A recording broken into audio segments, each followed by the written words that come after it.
पूर्णेश्वरी चॅनलमध्ये आपल्या सर्वांचे स्वागत आहे। मी सुजाता। आज मी या ठिकाणी आपल्याला ज्वारीचं आंबील कसं करायचं ही रेसिपी दाखवणार आहे।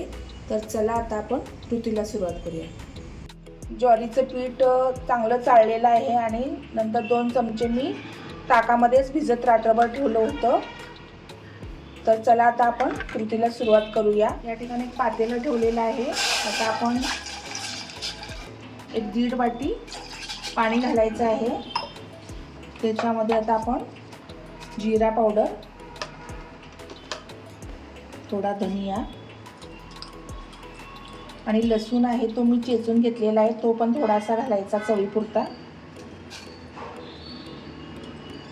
आणि याला आता उकळून घ्यायचं। त्याच्यानंतरच हे आपण जे पीठ भिजवून घेतलं होतं ज्वारीचं ते त्याच्यामध्ये घालायचं। या ठिकाणी आता आपलं हे पाणी उकळून झालेलं आहे। आपण याच्यामध्ये आता ज्वारीचं पीठ जे आपण भिजवून ठेवलं होतं ते आता हळूहळू घालूया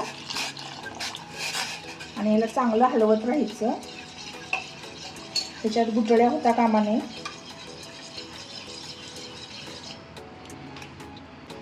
त्याच्यात थोडीशी आपण हळद घालायची आणि चांगलं त्याला आता उकळी मारेपर्यंत शिजवून घ्यायचं। तर या ठिकाणी बघा आता उकळायला लागले आपलं आंबील आणि रात्रभर भिजत ठेवल्यामुळे त्याला आंबटपणा पण आलेला असतो। आता याच्यात चवीपुरतं आपल्याला थोडंसं मीठ घालायचंय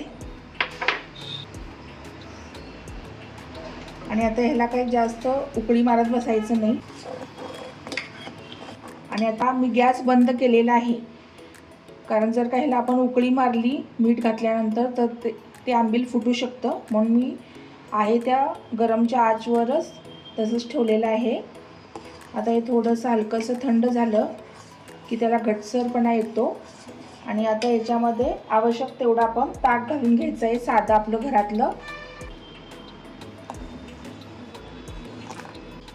तर या ठिकाणी बघा आपलं आंबील पिण्यासाठी तयार झालेलं आहे। ही रेसिपी तुम्हाला नक्की आवडेल आणि अशाच तुम्हाला रेसिपी पाहिजे असतील माझ्याकडून पाहण्यासाठी तर तुम्ही नक्की मला सांगा। चला तर मग आपला आंबील तयार झालेला आहे। आता मी बाउलमध्ये सर्व करते। तर या ठिकाणी ज्वारीचं आंबील आपलं तयार झालेलं आहे पिण्यासाठी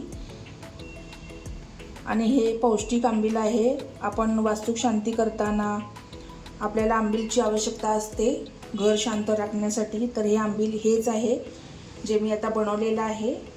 आजची रेसिपी तुम्हाला कशी वाटली हे मला तुम्ही नक्की कळवा आणि माझ्या चॅनलला लाईक, शेअर, सबस्क्राईब करा।